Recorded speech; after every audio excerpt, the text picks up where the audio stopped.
बिस्मिल्लाह अल्लाहु अकबर, बिस्मिल्लाह अल्लाहु अकबर। इंडिपेंडेंट नाजरीन के लिए हज की जो कवरेज हम कर रहे हैं पिछले कुछ रोज़ से, उसमें अब ये हज का जो सिलसिला है ये आखिरी मराहिल में दाखिल हो चुका है। इस वक्त मैं मक्का मुकरमा में जमरात के मकाम पर बड़े शैतान के मकाम पर खड़ा हूँ, जहाँ आज सुबह से ही आज़मीन हज ने यहाँ पर आकर बड़े शैतान को कंकरियाँ मारी हैं और ये सिलसिला जो है 3 दिन तक जारी रहेगा।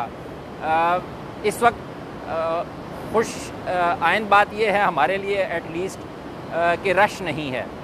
सुबह में नमाज फ़जर के बाद आज़मीन जो हैं वो आकर एक उनका सैलाबी रेला जो है वो कंकरियाँ मार कर चला गया है और तवक्को है कि धूप डलने के बाद बाकी के आज़मीन जो हैं वो भी आज आएंगे और ये सिलसिला चलता रहेगा। अभी फ़िलहाल इक्का दुक्का आज़मीन जो हैं वो आ रहे हैं ग्रुपों की शक्ल में और यहाँ पर जो अपना मजहबी फ़र्ज़ है वो अदा कर रहे हैं।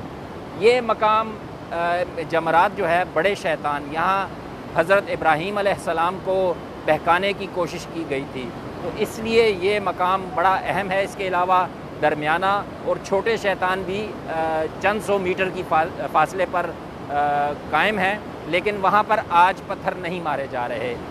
वहाँ पर पत्थर मारने का सिलसिला कल से शुरू होगा मरहलावार। फ़िलहाल आपको बताते चलें कि ये जो मकाम था इसको मैं जब बचपन से ही देख रहा था तो मेरी ख्वाहिश थी या ये तजस्सुस था कि मैं देखना चाहता था कि ये पत्थर जो मारे जाते हैं आखिर जाते कहाँ हैं। तो यहाँ आकर हमने पूछा कि हमने ग्राउंड फ्लोर पर जाना है, तो देखा तो यहाँ लगा ऐसे कि जैसे ग्राउंड फ्लोर नहीं है। इस वक्त जहाँ हम खड़े हैं ये सेकंड फ्लोर इसको कहा जाता है, दूसरी छत है, इसके ऊपर फिर तीसरी छत है।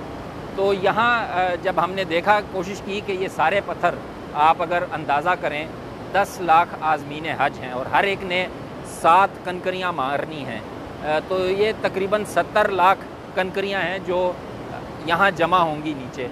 तो देखने चाहते थे कि आखिर 70 लाख कंकरियों का एक पहाड़ बन जाता होगा, उसको हटाने का कोई सिलसिला है, लेकिन बिल्कुल तारीकी है। ऐसे लगता है जैसे तहखाना है, बिल्कुल तारीकी है, कोई रोशनी नहीं है और कुछ दिखाई नहीं देता। तो ये सिलसिला जो है हज का अभी चल रहा है। यहाँ पर ईद भी मनाई जा रही है, ईद उल अज़हा भी है।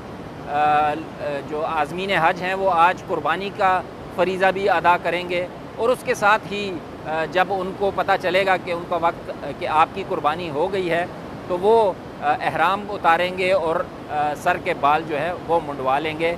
इस तरह से उनका हज जो है तकरीबन मुकम्मल हो जाएगा। इसके बाद हरम का तवाफ़ जो है वो साथ साथ में चलता रहेगा और नमाज़ें जो हैं वो बाकायदगी से चलती रहेंगी और बहुत से लोग जो हैं वो यकीनन आशिक रसूल जो हैं वो मदीना मुनव्वरा भी जाना चाहेंगे और वहाँ जाकर जो मस्जिद नबवी है वहाँ पर भी नमाज़ें और फ़राइज़ और नवाफ़िल अदा करेंगे ताकि एक मुकम्मल पैकेज हो उनका हज और तमाम लवाज़मात जो हैं वो मुकम्मल हो सकें। इसके साथ ही फ़िलहाल इतना ही, आगे भी हम आपको हज के फ़राइज़ से आगाह रखते रहेंगे, लिहाजा इंडिपेंडेंट उर्दू को सब्सक्राइब करें, इनके पेजेस पर आएँ, आपको यकीनन काफ़ी मुफीद मालूमात मुयस्सर होंगी।